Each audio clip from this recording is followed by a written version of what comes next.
Hi, this is Gilgamesh. I'm going to be doing a review. I will be doing a review of the new Texas Chainsaw Massacre that's on Netflix because I did watch it, but I want to go through all these films today. All the films leading up to the actual review of this movie, Texas Chainsaw Massacre.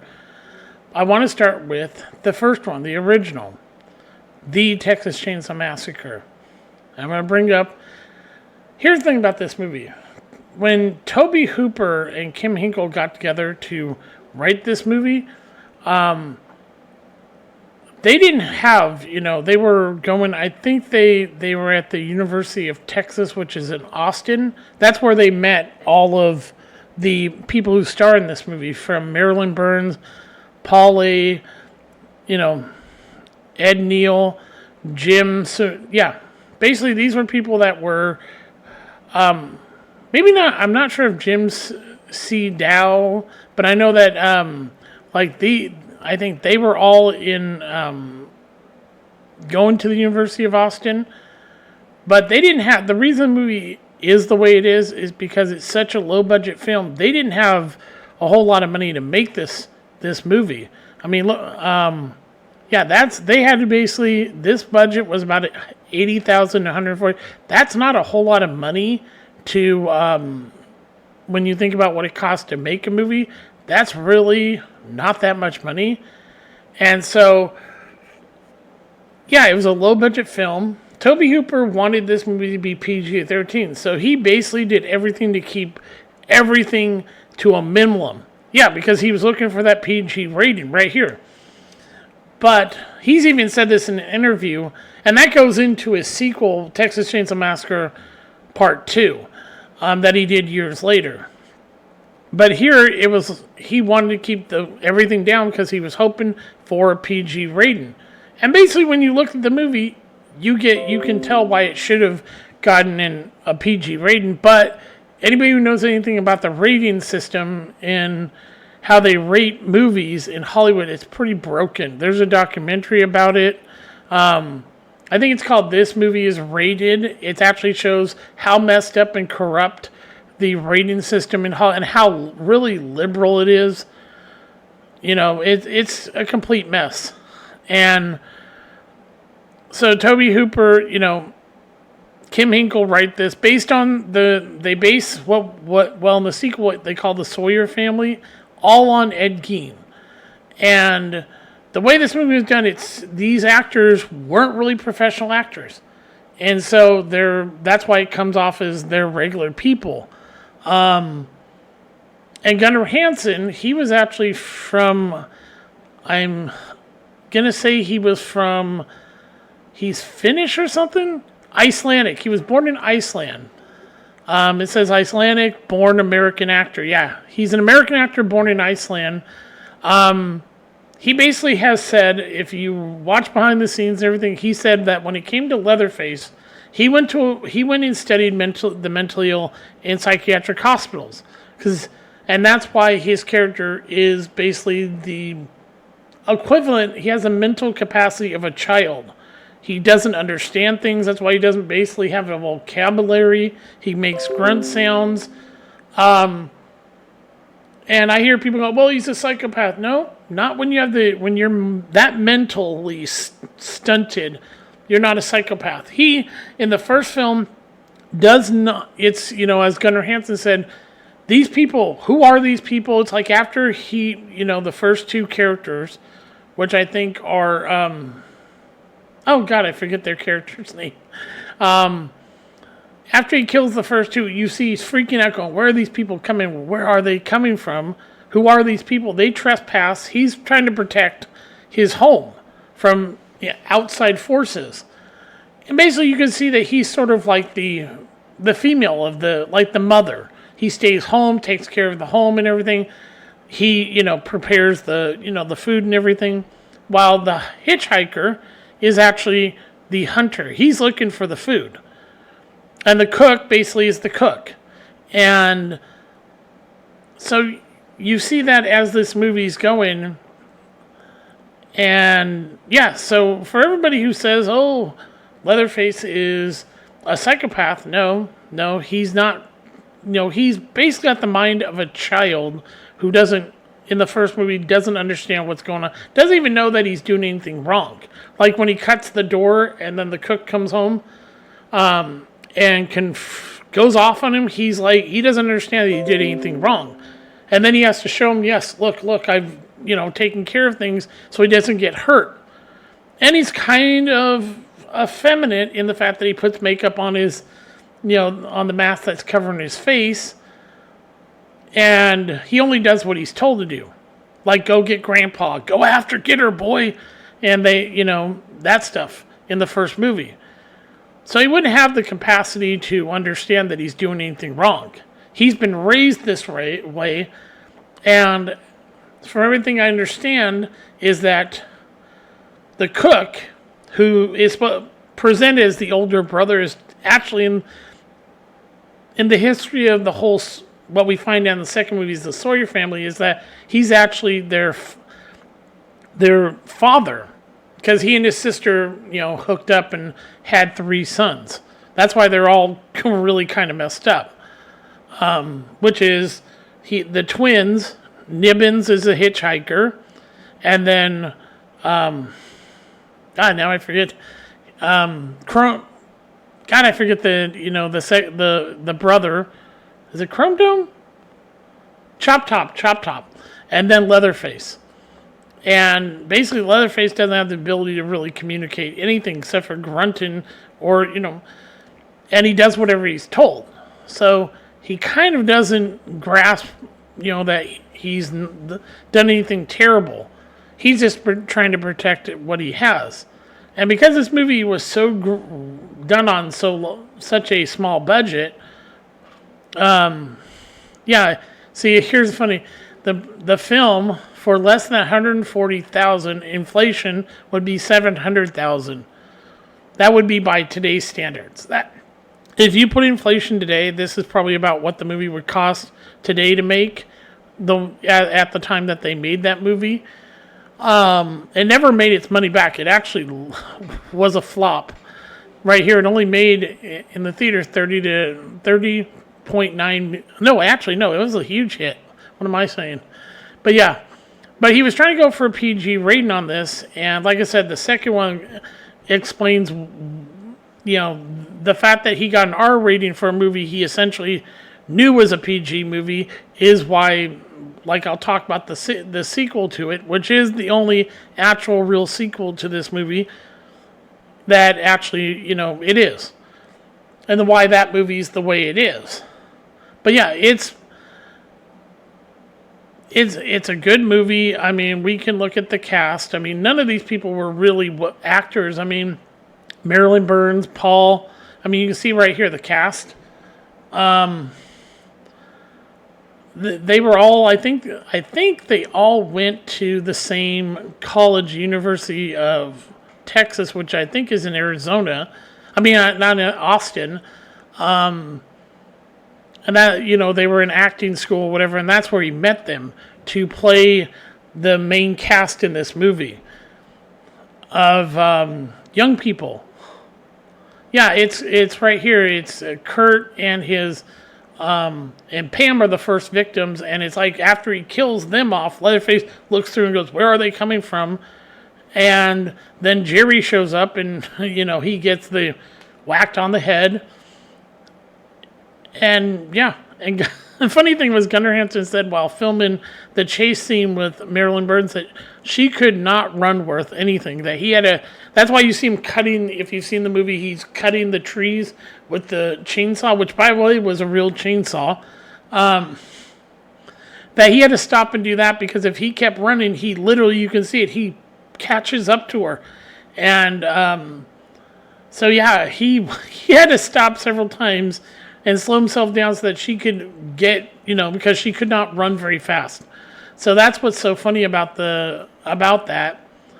And so yeah, I mean, this was such a low budget film, and yeah, Leatherface basically got the mind of a child, doesn't understand he's doing anything wrong, trying to protect his home from outsiders, that, he doesn't know why they're coming to his home So that's why he's killing them and chasing Sally because, well, he's afraid of what'll happen if she gets away.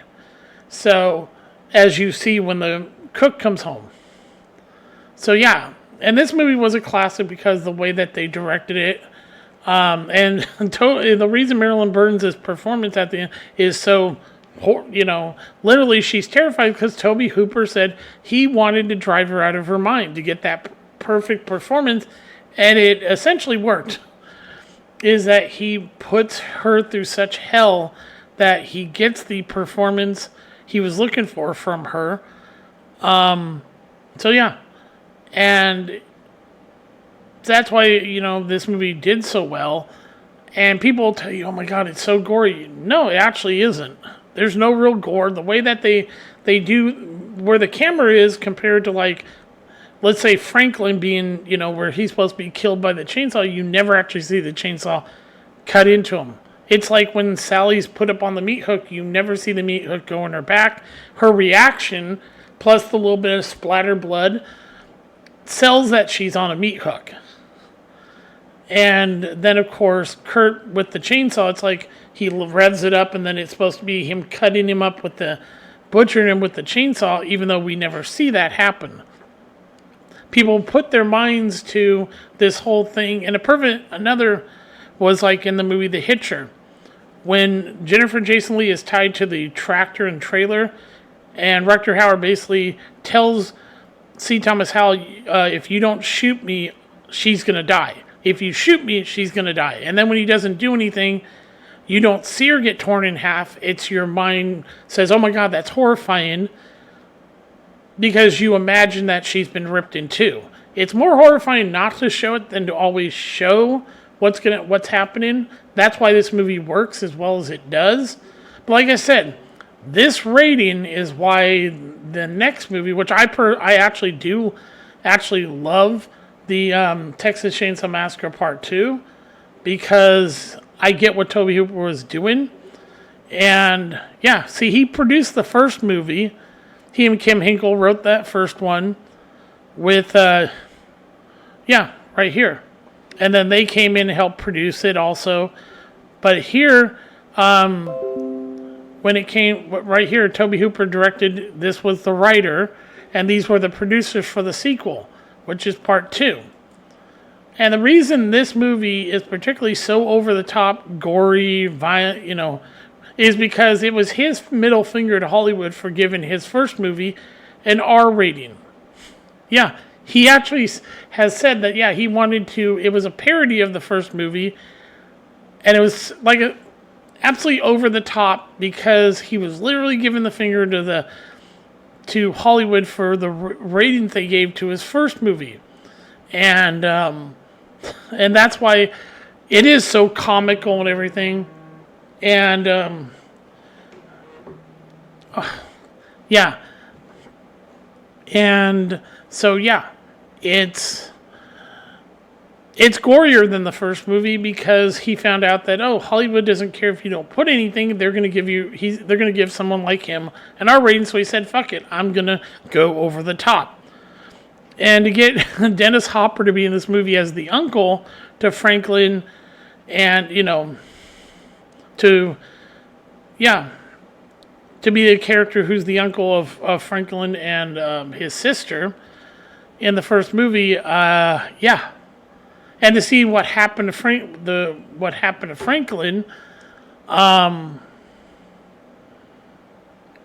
we do see what happened to him. And Carolyn Williams is great in this movie. Bill Johnson, Bill Moseley, Jim Seadow. Bill Moseley's great as Chop Top. And the reason he wasn't in the first movie is that he was in Vietnam. That's why he has a plate in his head.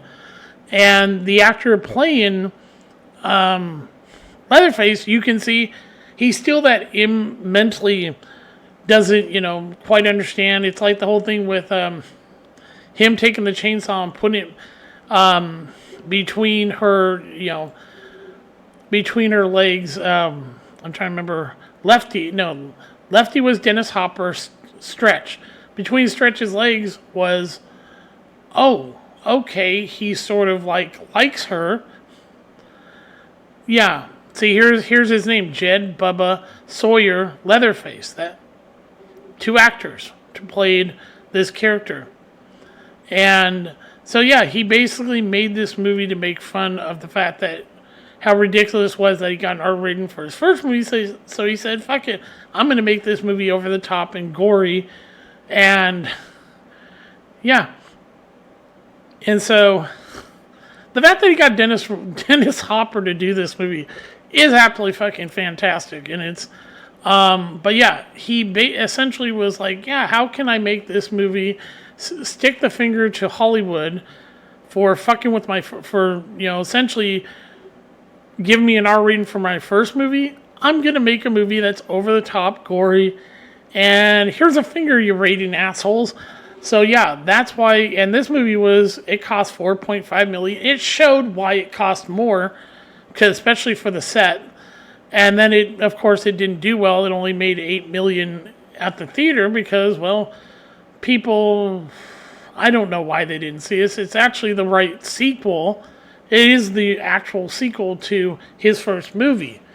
And it actually works as the sequel because the trailer tells you that, it's been years since,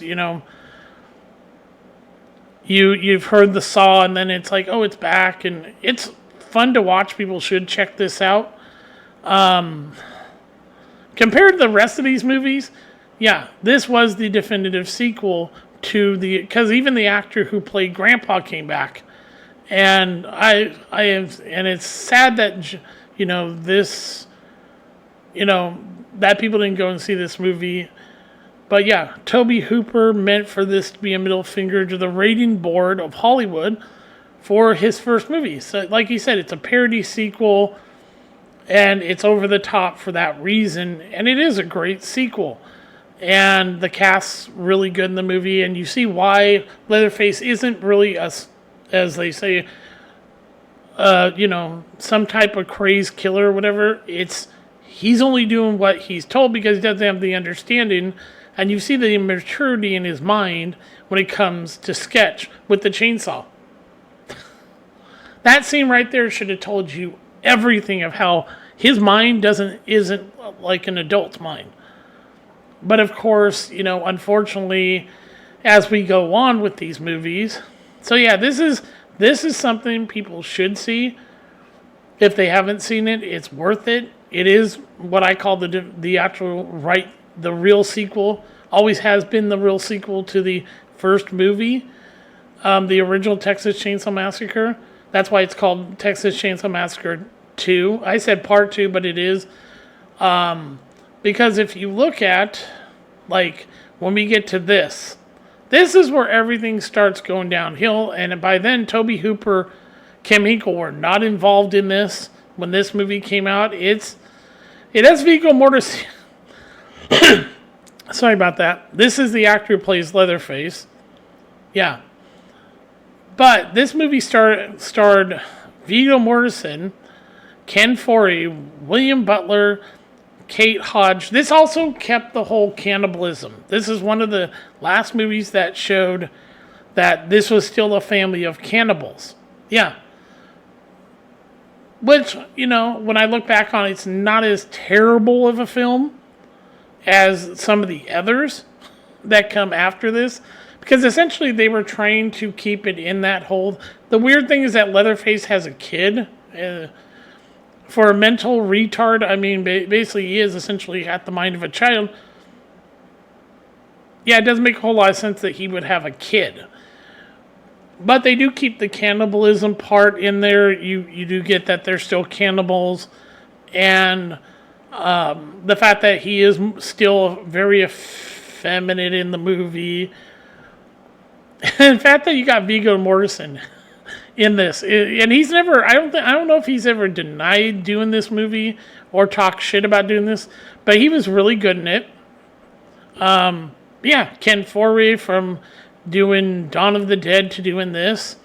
I saw this in theaters and I said, yeah, I actually enjoyed this movie. It's not terrible, but it's the last one that really shows that, oh, we're dealing with a family of cannibals.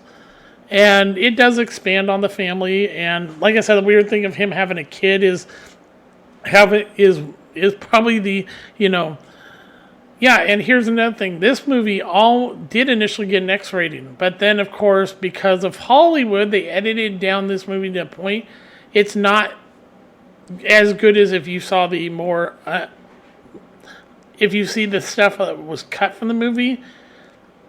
And that's that is one downfall of this movie, is that the Hollywood basically, when it came for, they heavily made them edit the shit out of this movie to get it in theaters. Yeah, there is an unrated, which I recommend people see, which is a better version than the R-rated, because they had to heavily cut this movie down to get that, to get it even released. So you're getting, when I saw it in theater, I was like, okay, but then I saw the unrated version, I was like, wow, this is a far better film. It makes more sense. And so, yeah, compared to what was released in theaters, this is one to see the unrated version of the movie over the theatrical version. Or you can watch both and then go, okay, I get why the unrated one is much better. But this actor took over for the fourth actor to play Leatherface, because remember, had two actors playing him. He's actually not. He does a good job playing Leatherface. Yeah, but it's not a terrible film overall. I actually enjoyed it. That's me personally. I'd put it as my third favorite of the movies. Now we're gonna get to. After that one, we get one of the worst pieces of shit ever made, and I get why Matthew McConaughey and Zell do not want anybody to know this film exists. I saw it in theaters as this. This was the original title. The Return of the Texas Chainsaw was what it was originally released in theaters. When it came on DVD, this is what they called it. This movie is a pile of shit. So Kim Hinkle completely forgot what made the original movie work. Unlike Tobe Hooper, Kim Hinkle went with some weird occult shit. You had Marilyn Burns, and some of these people show up in cameos, but the weird thing was, it's terrible.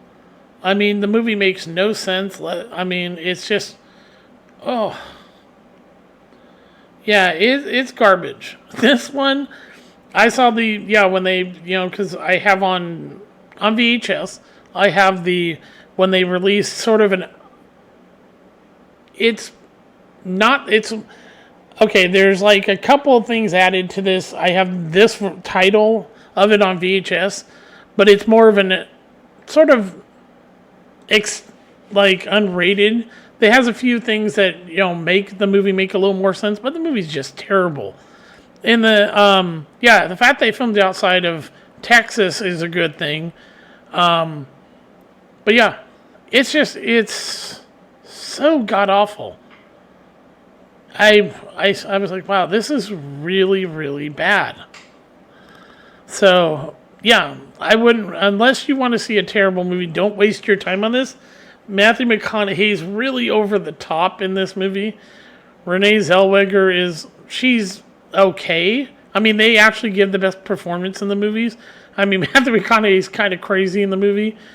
But yeah, it's a terrible movie. So I don't recommend it unless you want to see a train wreck of a movie. That this is the beginning of the downfall of this whole goddamn thing. Like I said, the third one was better. I'd say this, and this are the best of the chain of these movies. Then we come to, I know Tobe Hooper, Kim Hinkle were on board with this shit of remaking the original film. Let me explain. I hate this fucking movie. Not because of Arlie Ermy, who's outstanding in the fucking movie, or even the actor who plays Leatherface. It's the story its fucking self. Changing from the Sawyers to what they did in this movie makes no effing sense. The fact that he has a disfigurement. They go from him being a mental retard in the first movie, even in the second, to he was an aborted fetus that survived. And yeah, it's a terrible movie. I was like, what is the point of this piece of shit? I'm not criticizing Arlie Ermey. He's outstanding in this movie. He really is the best. The best part about this movie is him, and then the actor who plays Leatherface he's huge. In real life, he's a massively giant man. He's like 6'6". So he's he's 6'5", I think, or 6'6". But he's taller than Gunnar Hansen, and he's a huge menacing guy, which works for, if you want to terrify people with Leatherface. But he doesn't play Leatherface the way he is originally. He plays him more as a psychopath, which is the biggest problem why this doesn't work. Leatherface was never meant to be some psychopath. He was meant to be a retard, basically, who only reacted to his home being in danger from outside forces. That was the whole point of the first movie. In the second one, he didn't understand what he was doing, and he was still a child inside that head, and yeah. So yeah, this movie just was not very good. I'm gonna say, like I said, the actor who plays Leatherface, if you've ever seen this guy right here, is fucking huge. I've heard he's also he's a very nice guy, but his version of Leatherface doesn't fit with the original. If you were to say, okay, we intended Leatherface to be a psychopath, then it works. But for the fact that if you're playing the character, that's supposed to be Leatherface, he's supposed to be a mental retard. Like I said, the movie's terrible. Jessica Biel's awful in it. She cannot act. Arlie Ermey is the best thing about this movie. As far as he carries this movie, he's fucking psychotic. He's kind of like Jim Saldell in the original Texas Chainsaw Massacre. He can seem like a nice guy, but he's absolutely fucking evil. And so yeah, that is actually the best thing about the whole movie. Yeah. And then came this. See, I didn't do a whole long thing on this because I was like, to me, it's not a good movie. It's taking Leatherface from what he was to being more of a... Oh, they do go back to these two do keep the cannibalism in there. But it loses the fact that he's not a psychopath. He's not a psychotic. He's a child. Literally, a fucking child doesn't understand what's going on. And does what he's told. These remakes made him more of a psychotic individual. And this one, the beginning... Oh, God. This one is, like I said, the only good thing about this movie, besides the same actor who played this version of Leatherface, is Arlie Ermey. Once again, you see, yeah. But at the same time, it's just not a good movie. If you want to do a proper prequel to the original, we haven't had it. This is not good. I mean, it's a proper prequel to the remake. Yes. If you like the remake, this is the prequel for that. But I personally didn't like it because it has nothing to do with the original Texas Chainsaw Massacre. It's just, let's deviate the worst from everything. Then we get down to the crap. Oh, when I say crap, this movie is dog shit. Texas Chainsaw 3D. Oh, Jesus Christ. When they tried to claim this was a direct sequel to the first one, no, it's a pile of shit. First of all, here's the thing. The one thing I will say is that as far as the the okay, when the killing, inside the house begins, where is the cannibalism? That's what's missing from this movie. He kills people because they're in this house. Dan Yeager plays Leatherface. He's tall. But the problem is, where's the hints at cannibalism? It's never there. They don't even fucking give you the sense that, these people were cannibals. And the movie never makes any sense. I mean, it's the last movie, basically, that these two, Gunnar Hansen and Marilyn Burns, happened to be in before they passed away. And she basically doesn't play Sal. She doesn't play her original character. She plays sort of Leatherface's Drayden's sister and the mother. Drayden's also the father of Leatherface and Nibbins and Chop Top. Yeah. But remember, there's no Chop Top in this one because it's supposed to be only Nibbins. But yeah, this is their mother, and she's hiding him. It's so dumb. I mean, the plot makes no sense. The girl's supposed to be, if she was born as a baby when this movie's which is supposed to be 1974, and the movie's taking place in about 2013 or so, she would be much older than the actress playing her. Yeah, it makes no sense. The movie's stupid. And for losing the part about the cannibalism and focus on, he's just a fucking psychopath, and them being cousins and everything, it's like, this movie sucked.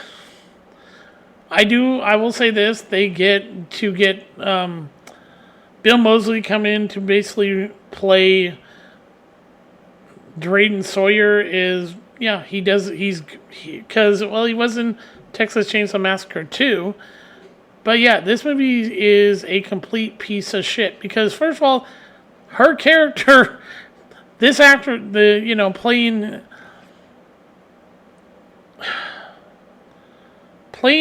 basically, she's supposed to be the cousin of Leatherface. When they never introduced that Leatherface had a sister, we've only known about his brothers. And of course his father, who was pretending to be the Drayden Sawyer. They never show anything about him having a sister. Yeah. Because in order for these two to be cousins, and by the way, he would be way older than he is in the movie. Yeah, the problem is if they're cousins, as the movie's trying to say, her character, let me show this. Okay. If Heather here is Leatherface's Jebediah's cousin, that's a real problem. Because if she's supposed to be born in the 70s, she's way younger in the movie than she's supposed to be. That means they've decided to introduce a sister that's never been mentioned before. Because we know about Grandpa, we know about Grandma, but we don't, but we didn't, it's weird that there's supposedly Leatherface has a sister we've never seen, because that's how she becomes Leatherface's cousin, is that he has a younger sister? What? Or an older sister or something? Makes no goddamn sense. So that's why this movie's goddamn awful. And it is. It's terrible. I saw it in theaters and it was like, oh, the 3D's nice and everything. But the story's a complete mess. And it's just sad that this is the last movie Marilyn Burns ever did before she passed away. And I think it was also the last movie Gunnar Hansen did before he also passed away. What a waste of a chance to do. And like I said, this sequel shit, you already got the sequel with Texas Chainsaw Massacre 2. This movie did not and should never have been made. It's terrible. It's another one where Leatherface isn't who he originally was. They deviate completely from him being basically a retard, as Gunnar Hansen said, to being more of a psychotic individual makes no sense. Nobody seems to understand this character. So yeah, and then we get to this piece of fucking dog shit. This movie makes no fucking goddamn sense. The 2017 Leatherface was supposed to be a prequel to the original. Okay, here's my problem with this prequel. Who they pick to play, we find out, is Leatherface makes no fucking sense. Now, when I say it makes no fucking sense, when we go to here, okay, these are the I'm not talking. What the fuck? God damn it! Leave a fucking message. Oh no, I can't answer the phone right now. Just fucking leave a fucking message. Yeah, sorry about that, but yeah. Yeah, Stephen Dorff's good as he's supposed to be the father of, is he? Yeah, I mean he's decent yeah. Hal Hartman. I mean, I try to figure out how he's connected to. Yeah, I mean he's good. Liv is it Liv Tyler? Yeah, Lily Taylor, I mean, was good. She's Verna Sawyer. Yeah, first time we actually see the mother, which we've never seen in the original film, even its sequel, like I said, too. There's where we get introduced to the grandmother. She's, in the sequel. But here, the movie makes no sense. It really, really, really doesn't make any sense. I mean, it's a complete mess. Because who they get to play is like, what? Yeah, this guy right here, Sam Coleman, as Bud, would have made more sense to play Leatherface. Because here's the problem. If you've heard Gunnar Hansen say it, Leatherface is basically a mental retard. But the thing here is, they have him being articulate, being able to talk, when he couldn't fucking speak a word in the original fucking at all. He grunts and everything. He doesn't once have the ability to properly communicate. Yet he's smart enough to.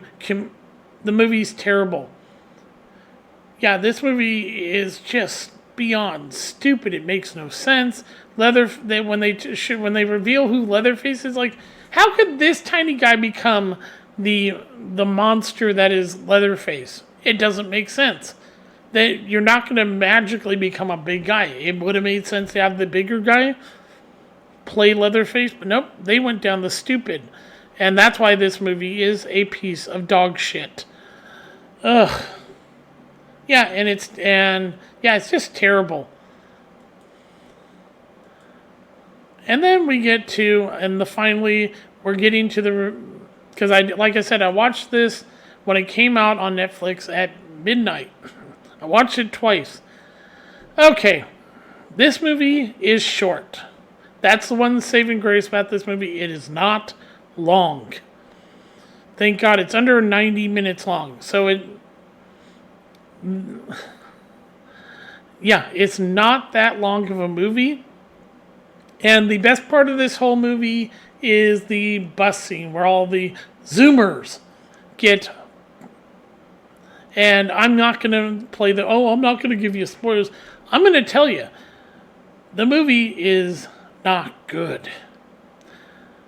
It's shot competently. It's shot in one location. But most of the characters in the movie are fucking.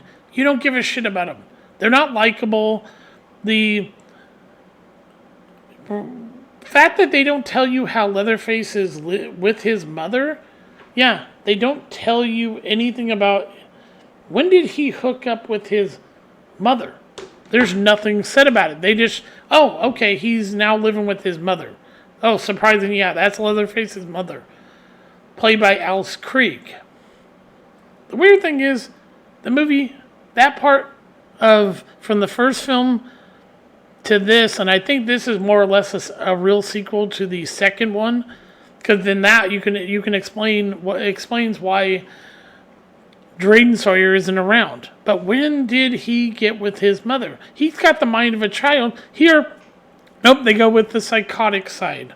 But they do, one thing is that he reacts to what happens to his mother. He kills these people based on those that, caused the death to his mother. Oh, surprising, that's the plot of the movie. It's essentially two revenge stories in one. Yeah, you have the whole thing with Sally Harstead. Is that what her name? Hardesteady. Yeah, this character played by this woman wants revenge on Leatherface. Been waiting over 30 years to kill him. And you have Leatherface himself wanting revenge for the death of his mother. It doesn't work. The characters are all completely unlikable. Yeah, this is Alex Krieg. I mean, she plays Leatherface's mother, which is like, where was she the whole time?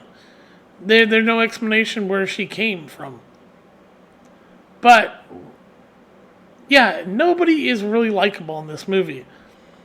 There isn't really a likable character, and like I said, the best part of this movie is that when it gets to the killings, they do early, and then, like I said, under 90 minutes long, so you don't have a whole lot of lag. So mostly the movie moves at it, but because these characters are not very likable, it does seem to slow down. And why does that? I don't know.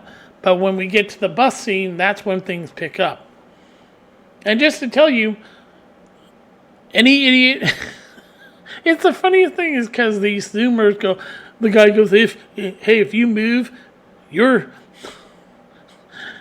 Oh my God, we're going to... You're going to be gone. We're going to delete you, essentially. We're going to... we're cancel. You're going to be canceled. Okay, I literally thought this. Okay, your cancel culture versus Chainsaw. Who wins? And then it's proven Chainsaw wins every time. Yeah, the kills are huge. I mean, yeah, there's a really gory kill with a, I guess you could say, sledgehammer to the head. Yeah, see what happens to a human head when you take a sledgehammer to it. But yeah, the movie there, I heard from Mr. H reviews, he said that this was an anti-gun movie, but I don't really see that. I mean, her character, this actress is Leela, you find out survived a school shooting, and yet she's not hesitant to hold an AR-15. Yeah, they have an AR-15 in this movie, and she goes, is it real? And so he goes and, the guy who owns it picks it up, he takes out the clip, he pulls back to make sure there's no ammo in the chamber, and then he hands it to her. She has a flashback to being shot, and you see the scar in her shoulder. And then when she pulls the trigger, you hear that with the pin, and it freaks her out a little bit. But it doesn't dissuade her from using a gun, a weapon, from using a shotgun. But, and she does pick it up later to use it, try to use it on Leatherface, but not know anything about guns. She wouldn't know that you have to take the safety off, or you have to, cock it, pull back to load the AR-15 so you can use it. So it shows that she doesn't have experience with guns. She says one stupid thing about the environment. Oh, why are you driving a diesel vehicle? And then quickly they get away from this. I swear to God, these directors, they point out that they're from Austin, Texas. Anybody in Texas will tell you Austin is shit for liberals. It's basically take California, fill it up with liberals, lefty Democrats, and you get exactly what California is. So, yeah, they came there because they want to get away from all the violence. The violence you idiots put in place with all the bullshit that Democrats do. And so you get the sense that these are all, the very people who create the mess that they then want to leave. And they want to take a town that's run down, that you find out that Leatherface's mother has been living in, and they want to gentrify it. Yeah, they want to, like hipsters and lefties like to do, go in and clean up an area and get rid of all the people they find undesirable, which happen to be poor people. People that own houses or whatever, like in a lot of cases, black people. This is true. Whenever you go into a black community, which here in Portland we had happen, where they will literally try to get rid of all the people they don't want, which are, hate to tell you, but Democrats, you chase out black people from their own homes or buy them out. And in this case, you see that happen in this movie, where this black guy thinks he's entitled to take what isn't his, and that's what sets the whole movie off. They show up to this, they literally trespass in a woman's home, who you find out is Leatherface's mother, and they're walking around, she goes, "What are you doing in my home?" And then when she realizes who they are, because they're popular influencers on YouTube, yay, that essentially she says something, it's because of the Confederate flag. I could go into the whole thing what the Confederate flag really stood for, and why people need to rethink their fucking stupid history on the whole Civil War. Yeah, go watch my video on Link if you want to know the truth about what caused the Civil War. Yeah, I recommend it. It's on my channel, Gilgamesh. Cheap pop, I know. But yeah, I'm not going to get into that. And as they're, and she says something which is true. They go, well, show us your deed. She goes, I don't have to show you. She rightfully says, this issue's been settled in the courts and everything, and he doesn't bring anything to prove that they own the house, that it's theirs. They tell her, show us. She goes, I don't have to show you anything. And then she says a word that pisses this guy off. Let me explain something. Okay, there's the N-word, and then there's Negro. How can Negro, and understand this, there's something called the United Negro College Fund. That thing that said a mind is a terrible thing to waste, that would help black people get, with going to college and everything. Yeah. Exactly. It's called the United Negro. So she says Negro in the movie, and this black guy who I can tell has never really experienced any real racism, gets all clutch his pearls and offended, and storms out. Calls the police. They show up, the sheriff and his deputy show up and grab her, forcefully removing this woman from her home. And basically she starts to have a heart attack, and we see her son come out and carry her, and here's the thing. I'll go back to the beginning. There's a scene at the gas station where they show talk about the first movie. As if they're going to uncover the unsolved real Texas Chainsaw Massacre.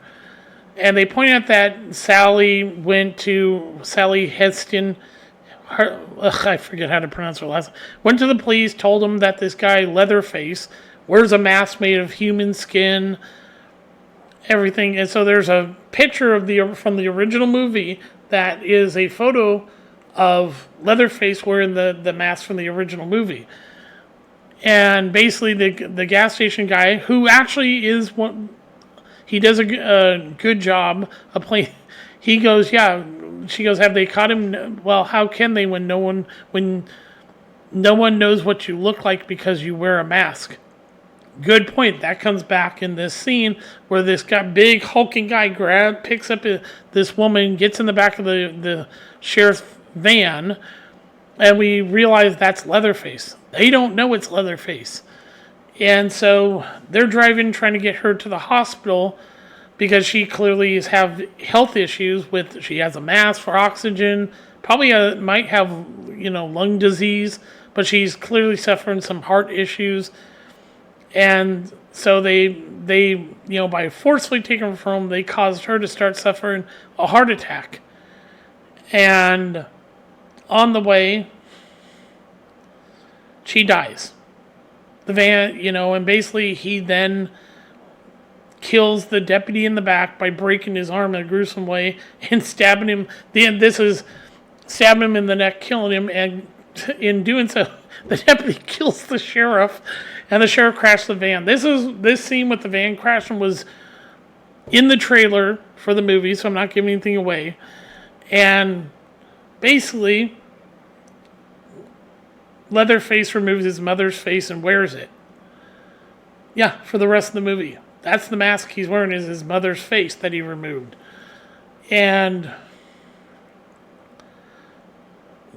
yeah, and the reason Sally comes in is, like I said, her part is a revenge story. Just, we are getting to the revenge now. Leatherface is killing out of pure revenge for the death of his mother.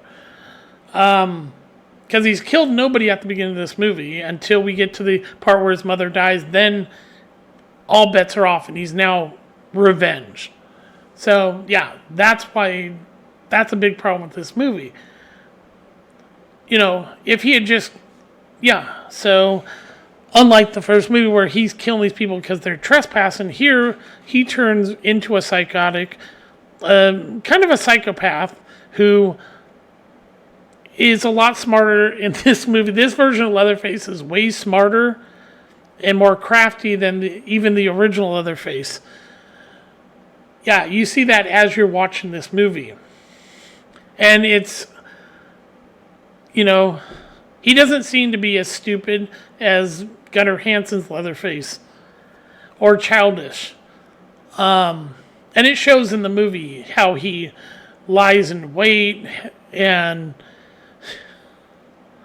the whole thing with if you move, you're canceled. And he revs up the chainsaw. Yeah, that's my favorite part of the whole movie. Of course, coming back to Sally, the weird thing was and I heard another YouTuber talk about this, and I thought it was weird too. Why does Sally have the photo from the original movie? If you remember, in the movie, in the original, when the hitchhiker or Nibbins takes the photo and wants them to pay him for it, and they refuse, he takes some gunpowder and puts it on there and burns. He destroys the photo and then cuts Franklin's arm with that knife. So how could she have that photo? That makes no sense. Except for it's a plot device. Yeah. It's... oh my God. It's just really stupid. And this woman's not terrible. I'm not going to pronounce her name. She's an Irish actress, and and she basically plays Sally hard. I cannot pronounce. I'm so bad at this. I'm looking at the name and it's like it wants to come out. Hardesty. Hardesty. Fuck it. I can't pronounce the goddamn name today. But yeah. And so, it's the trailer doesn't help this movie, and like I said, I don't see the real anti-gun message because the shotgun, the Glock, and the AR-15 tell you this is. I get the sense that whoever wrote, these people, Freddie Alvarez, seem to fucking hate liberals. Because they definitely point out they're from Austin, Texas. And there's one character that says something about a pestilence. You got to just get rid of them. That's a very telling of what's going to happen later in the movie. And so, yeah. And so he basically gets the, we find out that yes, the Leatherface's mother in fact did own the house, and one of the two that was in the house when she was forcibly removed realizes they killed her. And yeah, and it's the whole when she confronts the black guy, who's an absolute piece of shit, by the way, and absolutely deserved to die in this movie, like most of these characters who you do not like and will never like. When she says, we killed that woman, he can't find proof that he owned the house, which it turns out he didn't. She was right. He goes, oh, he acts like it's nothing. How messed up is that? And even she points out, really? The woman's dead because of us. And he's like, eh. So they go to the house to look for the deed, to find if, in fact, she did own the house. The black guy gets attacked by Leatherface. And, of course, he's not going to survive that. The other lady does, in fact, find, like, what's her goddamn name again? Melody. That's why I said these characters they're very forgettable. Oh, they're from San Francisco. Oh, liberal Democrats, go eat shit. I mean, Jesus, I really don't like the Democrats. And this movie clearly tells you that people from Austin and from California can go fuck themselves. Because, wow. Yeah, but Melody's like, oh my God, we killed that woman. Then she realizes, oh shit, we did. She was right. Yeah. And she even apologizes at one point to Leatherface for causing the death to his mother. But yeah, Dante here is, you want him to die. And he does. No, I'm not going to do, spoilers. I'm just going to tell you. But the bus scene, we get to my favorite part of this movie, and I've mentioned it, Leatherface gets on the bus, the Asian guy, I think he's supposed to be Chinese, says, if you move, you're canceled. He revs that chain up, and the fucking guy goes, oh shit. And he just outright massacres them, proving that cancel culture cannot beat a fucking chainsaw. Thank you. That was my favorite fucking part of this whole goddamn wasted movie. It's not, like I said, it's not good. The revenge angle is... That doesn't work for when you think of what Leatherface is. It does if you think he's a psychotic individual. And they make him way smarter than he should be. And apparently he's invincible, like Jason Voorhees. I'm not kidding. He survives getting stabbed, shot by a shotgun multiple times, getting cut this way by his own chainsaw. Yes, he survives. To the end of the movie, the sisters, the younger and the older one, are in the car. And as they're getting ready to take off, here, the older sister gets pulled, Melody gets pulled out, and Leatherface cuts the head off. And is then doing his dance like he did at the end of the first movie.